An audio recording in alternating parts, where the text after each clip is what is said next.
Hello and welcome to another knitting pod. I am Lena. Thank you so much for being here. If you are a subscriber, you know it has been a hot second since I put out an episode. It's just been a really crazy season of life. Thank you for coming back. If you are new, welcome. I hope you enjoy this episode.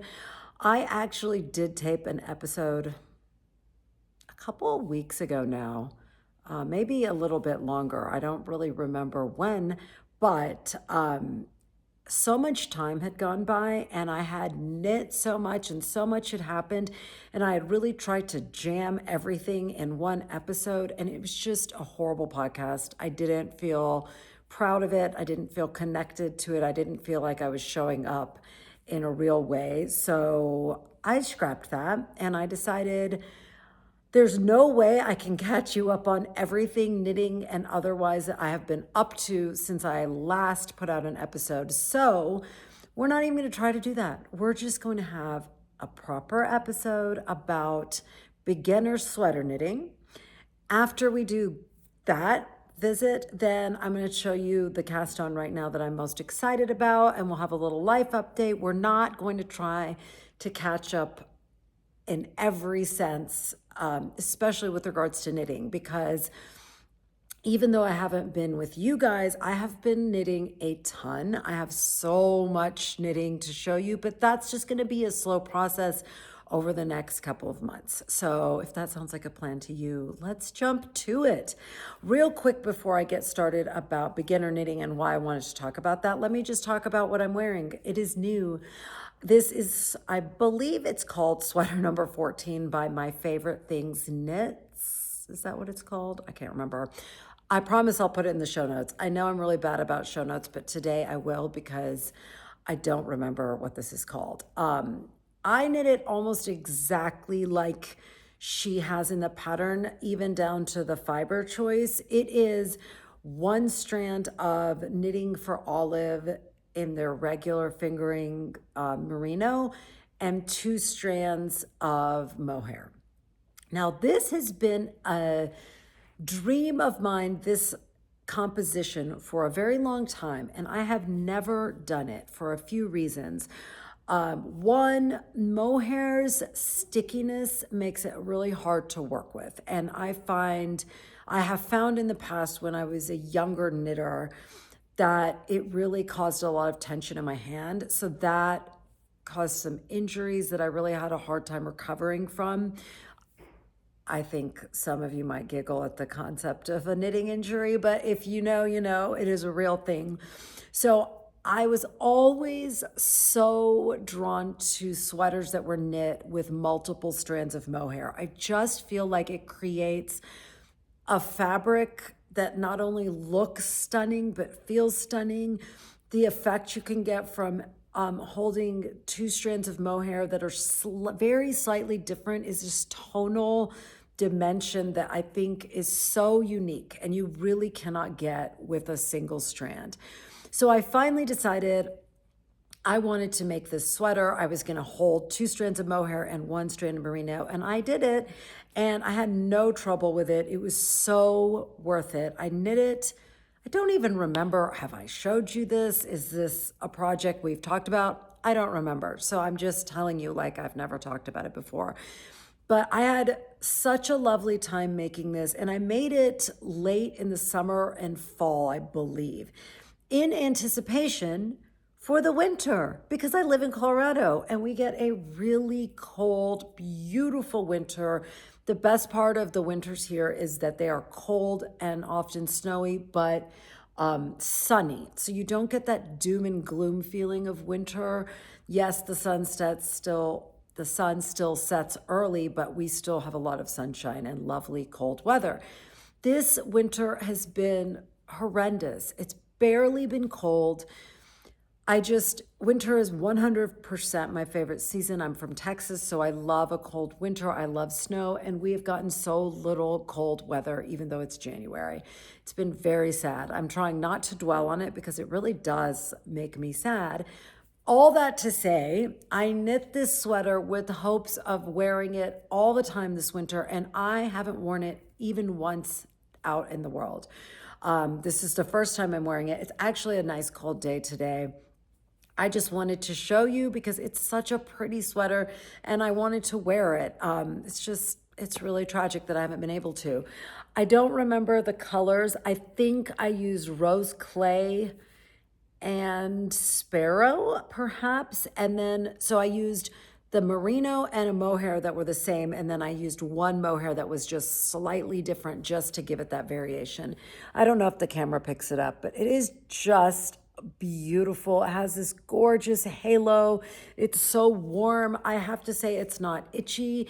It might be itchy for a few minutes when you first put it on, but I feel like once your skin, the warmth kind of mellows out the mohair, I don't find it itchy. I love it. I love the V-neck. One thing I know, I remember, even though it's been a minute, that I did differently is I did not do her double collar. She has the directions as doubling this length and then folding it over and, making a double ribbing here. The word escaped me, ribbing. I did not want to do that. I already, like, if you can see, it's already kind of sticking up a little. I don't really know why that is. You guys, I'm sure more experienced knitters might have an answer to that, but I did not want a double layer here. It didn't feel like worth the effort, and it's not a look that I wanted, and I'm really glad I didn't. I just think it's unnecessary, and I think it looks beautiful just like this. Yeah, it's a really simple sweater. There's not much to it, but it is a delight.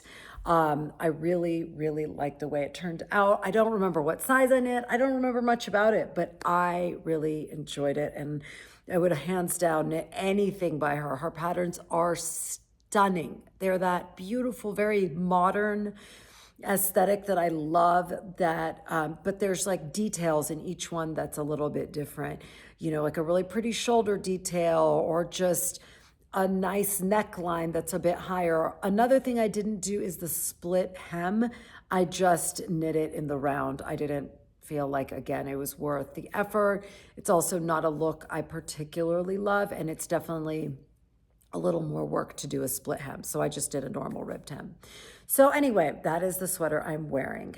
Now, I wanted to talk about tips for beginner sweater knitters. So I think if everyone is like I was when I was a early knitter, I was so intimidated to knit a garment. I was very much drawn into the knitting world by Stephen West and, made some accessories, shawls, cowls, stuff like that. That's where I started. I had just ruled out that I would ever be capable of making a garment. And I remember the lady that owns the shop, the knitting shop, had said something about knitting a garment. And I was like, never, no way. There's no way I'll be confident enough to do that. I was obviously, sorry, I just kicked you guys. I was so wrong. I'm an obsessive sweater knitter now, and I've only been knitting for almost 6 years now. But I have a new friend. I'm talking about this because I made a new friend through my daughter's volleyball, who is just such a sweetheart. She was a knitter and a crocheter, but maybe not as obsessive as I was. And once we met each other and kind of started talking about crocheting and knitting, she started doing it more, and she cast on a sweater. And she's been asking me random questions and I give her answers. And it just made me realize, like, there's so much about garment knitting that is just trial and error. And there's no way around that, unfortunately. There's no way to listen to a bunch of podcasts and then be an expert sweater knitter. Obviously, it's going to take practice, but I feel like when we share our tips and tricks, we just get a little step ahead, maybe save you from making a mistake that someone else made. And I know these podcasts are very common, but everybody has different tips. And I feel like even for experienced knitters, it's interesting to hear what other people do, what works for them, and you can often pick up really helpful tips that way. So I just wanted to do a quick podcast about, that's funny, very few of my podcasts are quick, but I wanted to talk about this today because I think it's an interesting thing to talk about, and it'll keep me from trying to talk about everything I've knit in the last 2 or 3 months. So the first tip I have, this is going to sound like an eye roll throwaway tip, but it's really, really important to me. It's the attitude you bring to the process. Like I said, there's just no way around the fact that you're going to make mistakes. I like to think of it like this. When I was all through growing up in my 20s and even some of my 30s, I was a dancer. And when you are a dancer or a musician, let's say, you can practice every day. You can sit down at your piano and practice scales. You can practice the pieces. You can try to memorize them. You can work on your technique. And then when it comes time for a recital or a concert, you are giving your best right there. And all that practice led up to that moment. With something like knitting or painting or something like that, we cannot just practice. I mean, I guess you could just practice a stitch on a swatch. Like for instance, when I started teaching myself to brioche, I didn't pick up a garment, I just practiced as on a swatch. But most of us, if you're going to do a sweater, you can't practice, you just have to do it. That means inherently that there are going to be imperfect pieces that you create that you're going to feel disappointed in. You're going to spend money and time, and even though you tried so hard, there's going to be flaws they might mean that you don't really wear that garment. That is just part of the process. So having the attitude of this is how I learn, it's going to change everything. You're going to relax, you're going to enjoy it, and you're not going to be disappointed when it's not perfect because you already knew it wasn't going to be perfect. You could be knitting for a decade and really rarely make a perfect garment that you love. That's how I feel. I still feel like most of the things I wear fall short of my hopes and dreams. So just know that is part of the process. The reason we knit is not to have a perfect finished object, because you could just go to Nordstrom and get a sweater and it would take you 20 minutes instead of 2 months. But it's the process. It's the beauty of slowing down and making something with love and attention, stitch by stitch, that I think is the most valuable aspect of knitting. I don't think it's having beautiful handmade garments or things no one else has or having a lovely gift to give someone you love. Those are all amazing things, but it's really the process. So just refocus your attention on keeping your attitude on the process and positive things you get from that process. So I really think that is the place you have to start. The second thing, sorry, I have to look at my notes because otherwise I will not be able to hit all the notes that I want to. Okay, so we've got our attitude, we're checking ourselves, we're gonna go in knowing that this is a process-oriented goal, not a object-oriented goal.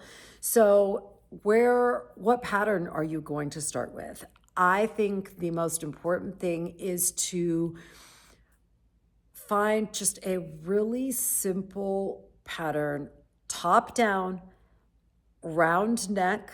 That doesn't mean it has to be super narrow. I'm going to talk about that in a second. It can be wider, it can be slim fit, it can be any number of fits, but to really make sure you're just getting a basic sweater that is top down, not bottom up. Why top down? I just think it's easier at the beginning to be able to estimate the length and have the motivation to go from the hardest things up here, shaping short rows, picking up stitches, to down here where it becomes just an easy round and round you go. So top down, I would definitely suggest you pick something that's a DK or worsted weight pattern, because that's just a nice sweet spot to knit with. Fingering weight, it's going to take you forever and you're going to get sick of it. Anything bigger than worsted, I think sometimes can be a little bit harder to knit. Just the extremes of yarn from like really fine lace weight to heavier, chunky, bulky can get a little fussy, but that DK to worsted is just a perfect sweet spot. There are so many patterns out there. Now, I'm going to say something that I hope isn't controversial, and I'm not meaning to be catty or American supremacist or anything like that.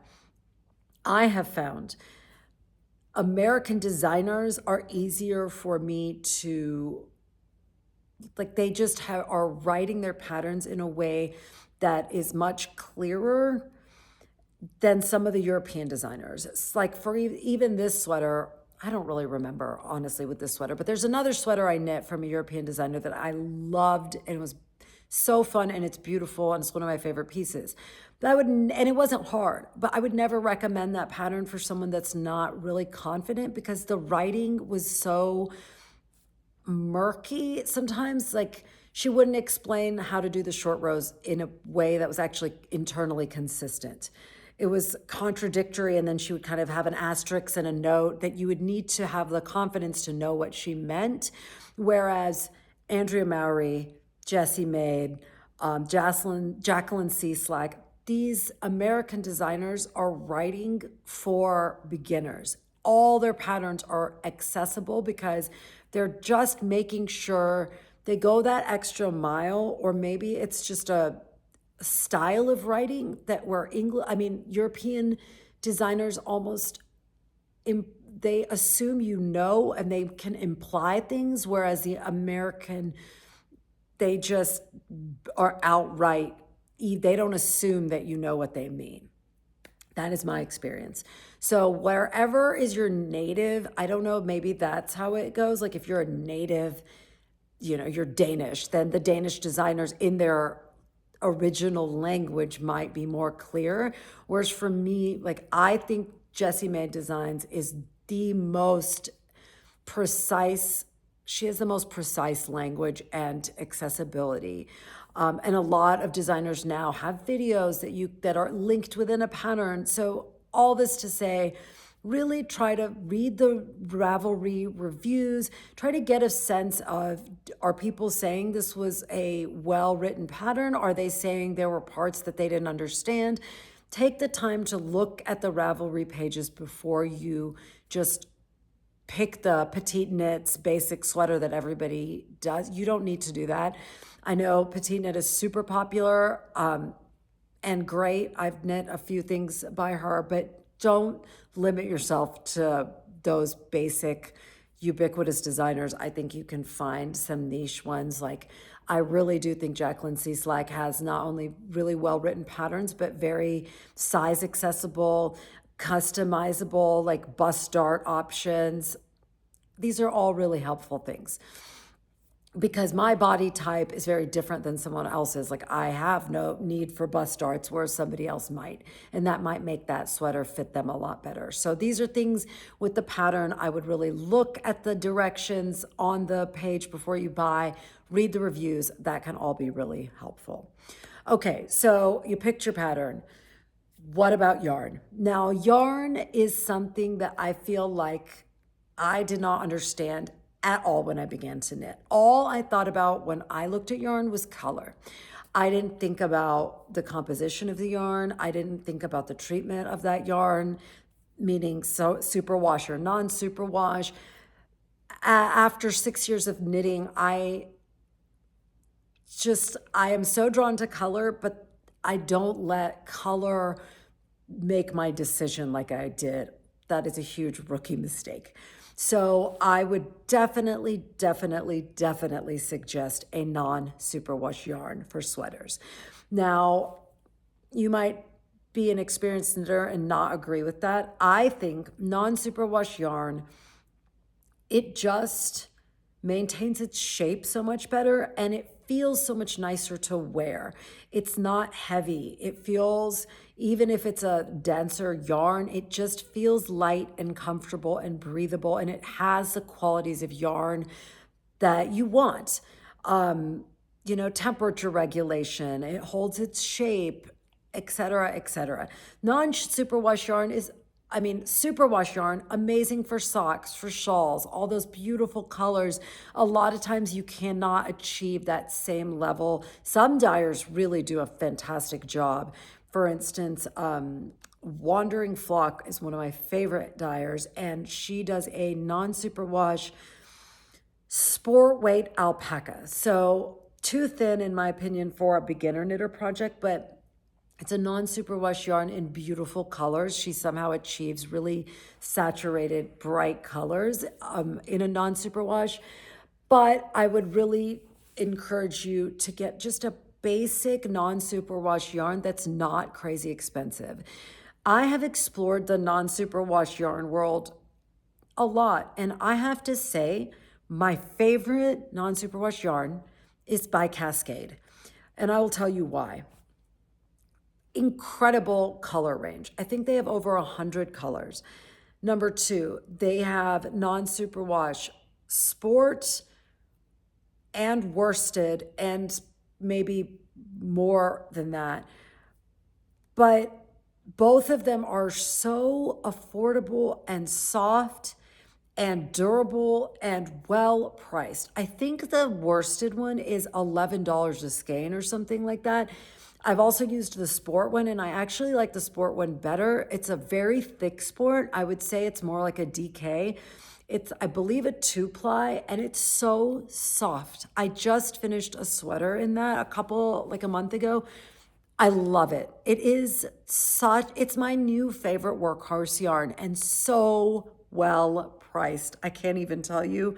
The worsted is 11, and I think the sport might be $7 for 50 grams or something like that. Don't quote me, but so highly recommend. I have found that a lot of the higher priced, like niche dyer non-superwash is very rustic, and rustic is just code for scratchy and woolly and a bit stiff. And I like that. I don't mind that at all. However, I would prefer a non-superwash yarn that still has a softness, that has a bit of drape when you wear it. And I just think Cascade really hits that note. At the price point, you just can't beat it. I have not found another yarn that is comparable. I do think Sandnes Garn makes gorgeous yarns. I think it's either Sunday or Double Sunday that's worsted, and it is also a beautiful, great color range, but I think it's twice the price of the Cascade. So really think about your yarn choice. The fiber matters. Picking something like alpaca is going to be a bad idea. It's going to stretch. It's not going to hold its shape. Yes, it's so soft. It also pills like the Dickens. So I just think a basic non-superwash wool is a fantastic idea. The other thing, think about color in terms of not just what excites you to look at, but what do you actually wear? Now, this took me way too long to figure out, okay? This is so silly, and it seems so obvious. I love bright colors. Okay, like as you can see with this blanket, with the pillow behind me, I really like bold, bright colors. However, I realized after numerous garments that I don't actually like to wear bright colors very often. I like to wear very muted, kind of neutral, boring colors, and maybe add a color pop with a shawl or a hat or something like that. But I feel much more comfortable in this sweater than I do in the gorgeous minty neon green sweater that I knit, thinking that I was going to wear it all the time. And I never wear it because I don't feel like myself in it. I love knitting it. I love looking at it. I love working with that yarn. But the garment that I want to wear is a dusty rose color. You might be the opposite. Go look at your closet. What really are you drawn to wearing day after day? That's what you want to knit in. Even if the color's not super exciting, I really think you will be happy to have your beginner finished garment, your first finished sweater, your first or second, to be something that you're drawn to wear as much as possible. Okay, this is super obvious. You're gonna have to swatch. It doesn't need to be an 8 by 8 inch swatch. A lot of designers will suggest the bigger the swatch, blah, blah, blah. Just get an idea. Just get an idea. Are you a looser knitter? Are you a tighter knitter? I'm an extremely loose knitter, and I have my favorite designers. Jessie Maid is my favorite designer. I know I have to drop down a needle size. I'm not even going to swatch at the size she suggests because I know that. I'm at the point with her, especially because I like a lot of positive ease. If you're that same way, you have a lot more flexibility. Whether I get a 42 inch or 41 inch, I have a 33-inch bust. It doesn't really matter. It's a lot of ease. That brings me to my next point. What do you like your garments to fit as? What do you normally wear your sweaters off the rack? I am technically a size small in all like designer bust sizes, but I finally realized I do not like super tight clothes. I do not like super tight sleeves. So sometimes I'm knitting a medium or a large when that's not what I would say my size is. It's such a silly attachment we have to these labels, like I'm a small, I'm an extra, whatever. It doesn't matter. Nobody cares. No one's going to ask you what size you knit. Just knit what actually is what you like to wear. Some people are really petite and want something really, like Andrea Mowry always her sweaters tend to be very fitted, especially kind of in the past. I feel like now some of her sweaters have more ease, but maybe you like her old style of very, narrow sleeves, narrow torso.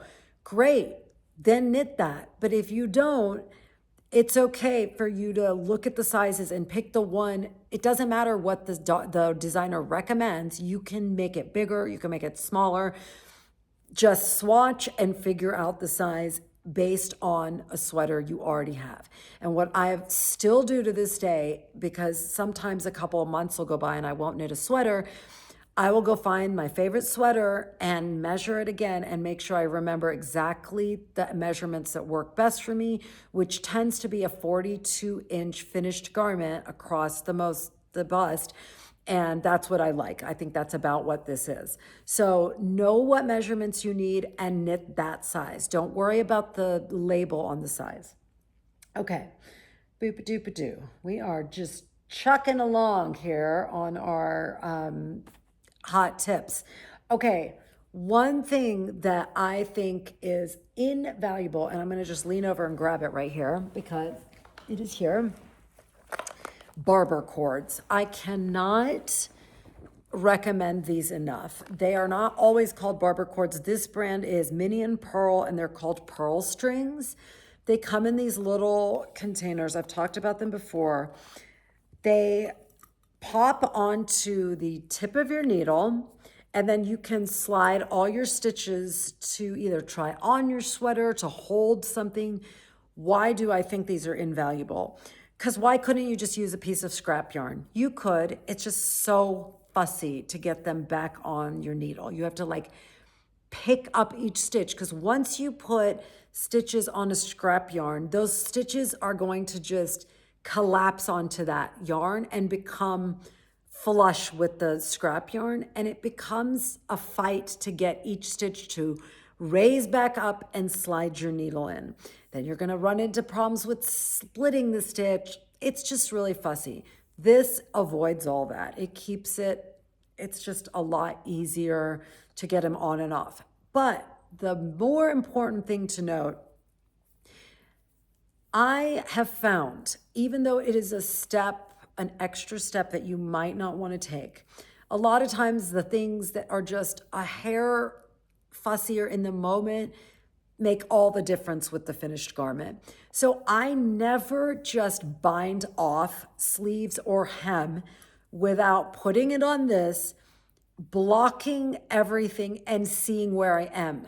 So what I do is, if say I'm making a really basic top-down sweater, I make it to the length I want. I put to the length I want before the ribbing, okay? So maybe that's gonna be 11 inches from the underarm or whatever. Then I put them on the barber cord, and then I finish the neckline and the sleeves.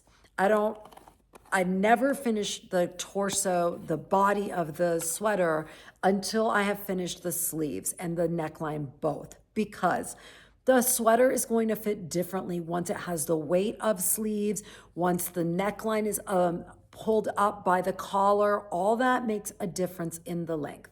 So once I've done the collar and the sleeves, I put the sleeves on barber cords also. So like I will get the body of the sleeve to about here, put them on a barber cord, do that for both, block the whole thing like it's a finished garment. Then I can see where my knitting is going to land.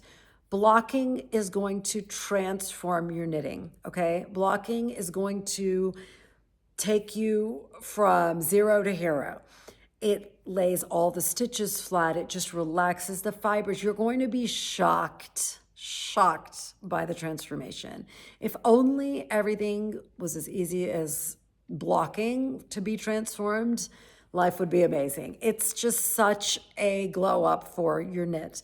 So block it, see how much the yarn has grown, and then do the finishing. Sometimes I have to do another block because I have found that I might think the sweater is going to be the right length, but it's just hard to get it exactly right. And I have found even a couple of centimeters too short on the sleeves irritates me. I don't like a too short sleeve. I like a sleeve that really hits somewhere kind of long. I just think it gives an elegant look. You might like a different length. All I'm saying is take the extra time to use your barber cords, hold those stitches, and then kind of really tweak how much ribbing you're going to have so that it ends up fitting well. The right length is so tricky. You would think it's not, but it really is. I've made so many sweaters that are far too cropped for my actual practical life, and I don't want to have to always wear a tank top or a layer underneath. So just take those things into account so you can maybe learn with less trial and error than I did. What else? Okay, let's talk about sleeves for a second. 2 tips on sleeves. When you are picking up sleeves here, try to leave a really long tail for the sleeves. I like to do that because it just gives me extra freedom to use that to close any funky looking gaps or spaces that aren't perfect. You can do so much cleaning up and making things look tidier with that end. So just leave a longer end. It doesn't matter. You can, if you don't need the whole thing, you weave in and then you cut it. So that extra couple of inches can really make the difference in how easy it is to finish the garment. So that's my first sleeve tip. My second sleeve tip is fairly obvious. Use the bulb markers like this, the ones that are like a little safety pin, to mark all your decreases. So sleeve 1 is going to be boring and take a long time. I just have always found sleeve 1 is annoying, and making sure the decreases are at the right rate for you. You do not need to follow a sleeve decrease formula that the pattern recommends. If it looks like it's going too quickly, go slower. I definitely often decrease at a slower rate because I like more ease on the sleeve. But all you have to do is mark each decrease with a little stitch marker so that on the other one, you can easily copy the same rate. I also don't fret if it's every 6 rows and I accidentally did the 7th row.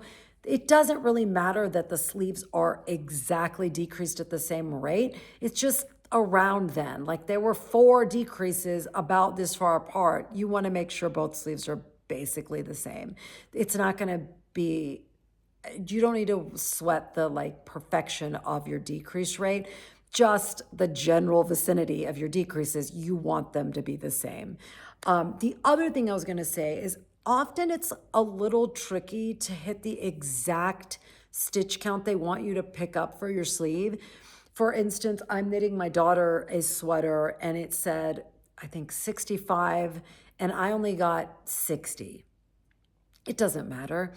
The important point about that is text yourself how many stitches you picked up. There are so many times where I think I'm going to remember and I don't, because it might be 3 weeks and how would I remember that one random number? Sometimes I don't even remember what size sweater I'm knitting when I'm far along in it. Text yourself. Why? You're always gonna know. Like, I text myself about a lot of things a lot of the time.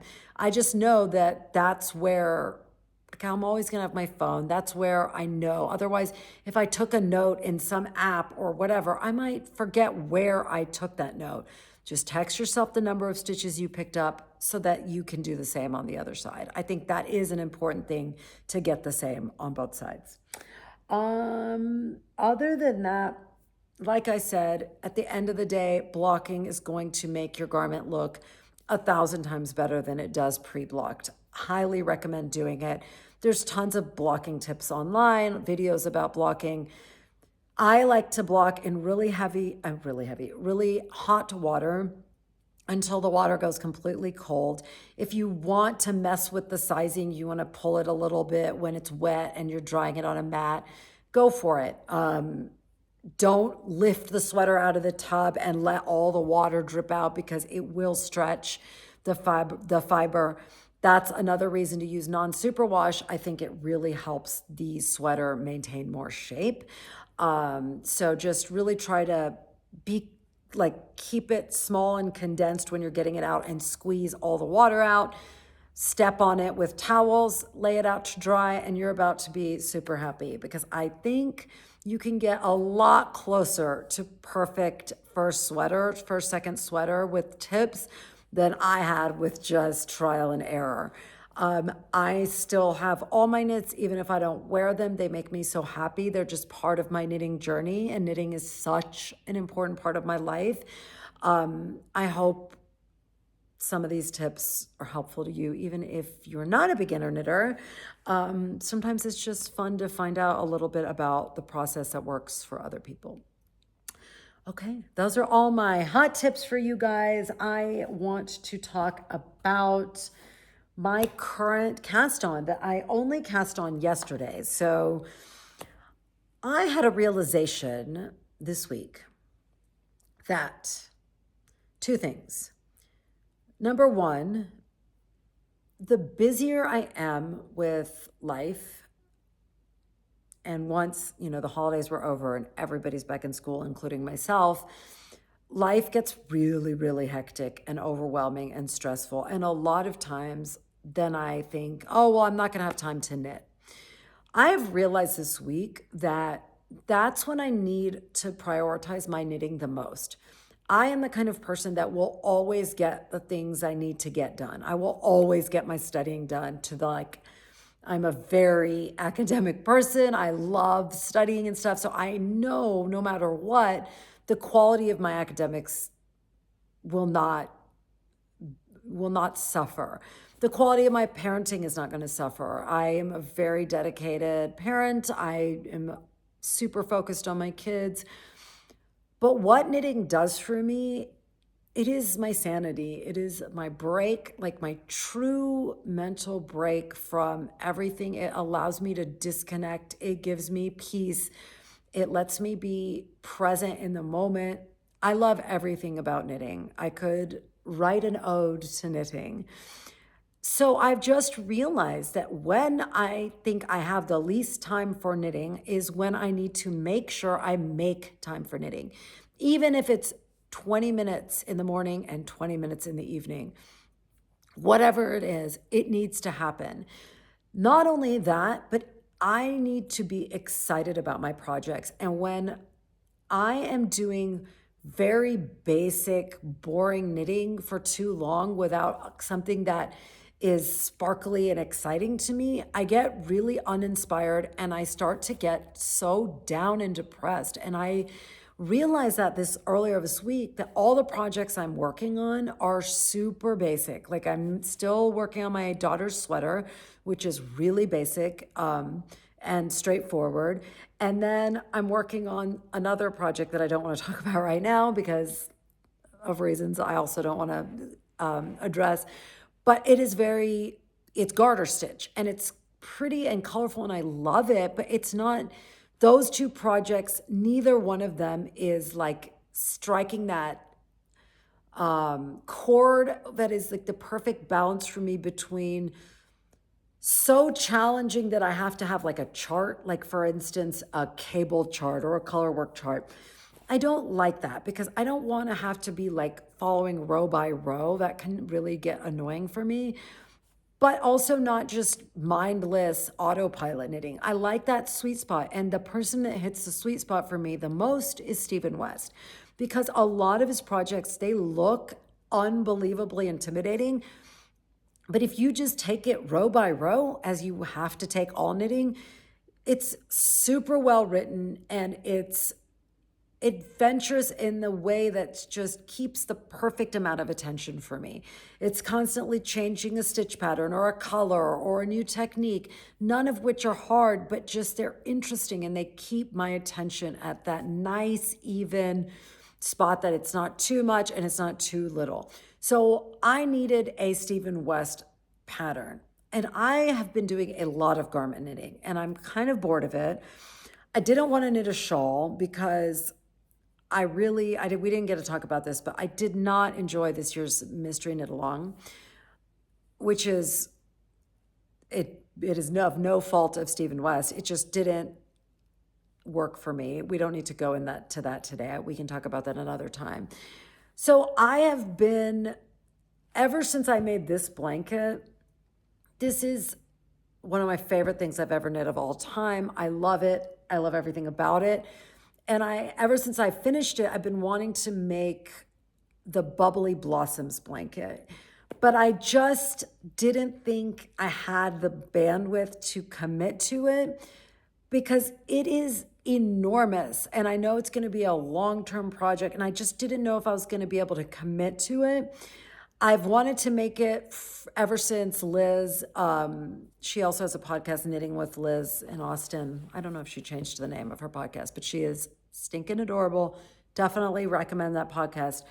Her Bubbly Blossoms blanket was so beautiful and inspiring. And so I just took the plunge. I tend to overthink things. I'm sure you're shocked. I tend to overthink things and I decided not to overthink it. I just gonna do it, bought the pattern, went to the store and bought the yarn. Usually I obsess over colors. Oops, I just closed my iPad and I feel like I closed something in here. Anyway, it doesn't matter. I always obsess over colors and to this time I loved his original sample. I think his Prime Minister of Tessnitz, Linda, Eric's daughter, she knit it in colors he had picked out, and they were stunning. They were unbeatable. I could not have come up with a more unique, fun, beautiful color combination if I tried. So I just used that color combination, went and bought the Cascade Worsted 220 in non-superwash, the one, because they have both. That's one thing to note is there is a Cascade 220 or 120, I can't remember, that's superwash and non-superwash. So make sure if you're looking for one or the other, you're not picking up the wrong one. Like I said, this is a huge blanket. It's going to take a lot of yarn, and there's just no yarn I like better than this yarn because it's amazingly priced and there's a great color range. So let me show you the colors I got. I got this white color to start as the center. He picked like this gorgeous minty, really, really light wash mint color, but I could not find that color. They did not have it. So I just went with this. I think it's fine. I wasn't worried about that. Sorry, I have to lean over and get these. The second color I got was this gorgeous yellow. It's not showing up super well on the screen. It's a little bit brighter than I feel like it looks on the screen. And then I got this incredible blue that I love. I love how primary these are. And then the framing color is this kind of Merlot color.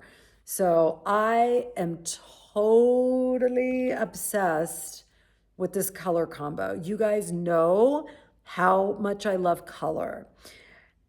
And I was torn between this color palette and his, I think it's the Slip Stravaganza blanket. He did a smaller version with all these bright neon, like a bright neon scrappy version with a black or deep navy kind of framing color. And I love that one so much. So I was torn between doing that kind of version and this version. But I finally decided on this one for two reasons. Number one, when I was showing my husband and my family, my husband's reaction to this color, the blue, yellow, maroon one, was just, he loved it so much. And I'm making this blanket. We decided to get a new couch for our upstairs in order to make it more of a family room instead of just a place we never use. So we got this enormous, big, cozy sectional for upstairs, and we got it in this really gorgeous, deep blue, like a really rich, deep, like a much deeper version of this, but with the same kind of vibrancy. So I thought he loved this color combo, and I wanted to make this for that couch. So I thought this would be a really pretty combination to go on that blue couch. And also, this is so unique for me. I have absolutely never knit anything in these kinds of colors. Honestly, blue is just not a color I'm ever drawn to or I really don't knit with. And so using something so vibrant and kind of Crayola basic looking, these two remind me of just primary yellow and blue from like a crayon box. I have done innumerable pieces, whether shawls or whatever, that are rainbow vomit, like I like to say, kind of palettes. And I just felt like this was a more focused, you know, as big and busy as this blanket is, I kind of thought it would look prettier in a more focused color palette. So I am so excited. I just started it yesterday and I'm almost done with the beginning section. It's just garter stitch in the round. But I already am just so thrilled that I decided to cast it on. I'm in a blanket era for myself. Like I said, I enjoyed this so much, and I'm hoping this gives me as much joy as making that did. That is more of a mindless knit. You do not need to look at the pattern. This is undoubtedly something you're gonna have to follow along the pattern, but it's not difficult. It's like each section, you get the hang of it, and then you're able to follow along without being hyper, on the pattern. So I am so excited about it. I cannot even tell you. I was so hesitant to commit to the long-term nature of this project, but I actually really like long-term background projects. I always will knit something else in the foreground. I am not a monogamous knitter. I like having numerous things going on because I never know what kind of mood I'm going to be in. So this was the kind of mood I was in, and I just decided to go for it because I am telling you, I was in a major funk earlier this week for numerous reasons, one of which was dehydration, but we don't need to go into that. But I just realized I need something joyful, and there's nothing more joyful to me than Stephen West, some sort of fun project of his. I love him. I'm so grateful for him. He's the one I turn to anytime I feel like I'm in kind of a knitting funk. Oh my gosh, I've talked so much that my throat is hurting now. Let me take a sip of water. That is all the knitting content I will go into today since we are at 50 minutes now. Life. Woof, y'all. I tell you what, so much has been going on, and I haven't talked to you in months. The holidays were amazing. Like I said, the snow was total trash, and we had a ski trip planned, which was a huge bummer. There was basically no snow. There was like one run open, and I'm not exaggerating. There was one run open. and everybody was on it, which makes for really dangerous skiing. For someone who already is a very cautious person and cautious skier, when there's only one run open and everybody's on it, it is not good, especially when the quality of the snow is bad. People can hit you. I live in fear of being hit. Anyway, we ended up on Christmas Eve just deciding to scrap the ski trip, pack up really quick, drive back to Boulder, and then book a last minute Christmas Eve flight to Texas where my family lives. And we ended up surprising my parents. We told everybody else, but we wanted to surprise my parents. And it was truly the best Christmas in memory for me, because it was a time that I missed my family so, so, so much. And I'm so glad we just took the plunge and went home, because it just felt like I felt so grateful for my family and being able to be with them. And it was just the quality of that trip.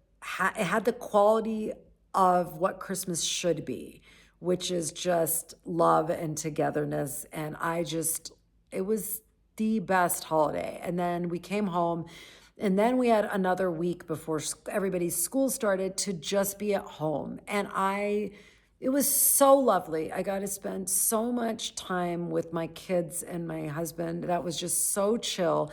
And one thing that I really enjoyed was, even though it was January by that time, I didn't pressure myself to. I feel like I always pressure myself in January, at the beginning of January, as so many of us have been conditioned culturally to do, is to be like, I need to revamp my entire life in this one sad month, this sad, dark, lonely month. I need to fix everything about myself. And I cannot stand that attitude. And I just decided I wasn't going to do that. And I actively just let myself be the first week of January without any pressure to do anything differently or better, or, challenge myself in X, Y. No, I was just present with my family, and it ended up being such a lovely week. And then when my school started and their school started, I felt like I was ready. I was ready to kind of ease into the things I want to work on this month, which, of course, there's nothing wrong with having some things you need to rebalance, because I think a lot of times between, for me, Halloween and New Year's, it's just so crazy and chaotic, and so many things feel like they're building, building, building, and you can't have everything continually going up. You need to, at some point, bring things kind of down. And I think that's why I always dread January. But if you give yourself a little grace, I feel like that calming down period where things are coming back into balance doesn't have to be so unpleasant if you give yourself a little grace in getting there. It doesn't have to be high and tight on day one. Do you know what I mean? So I feel like January has been good to me.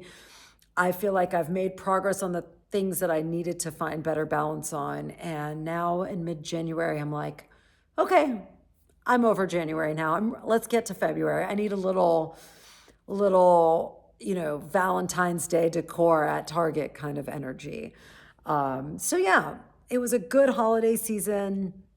It's been a good start to this year in many ways. I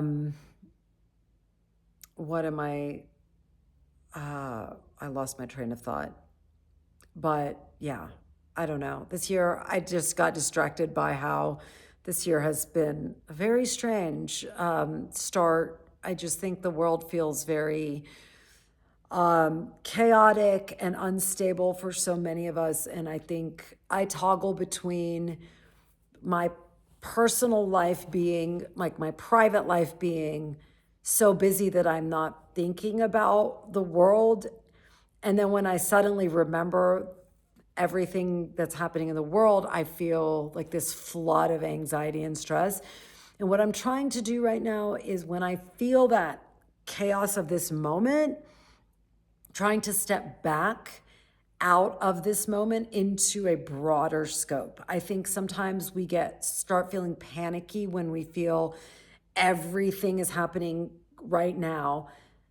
If you widen your aperture, you can feel the kind of natural fluctuations of time and history and occurrences and trends, and you realize nothing, no moment, no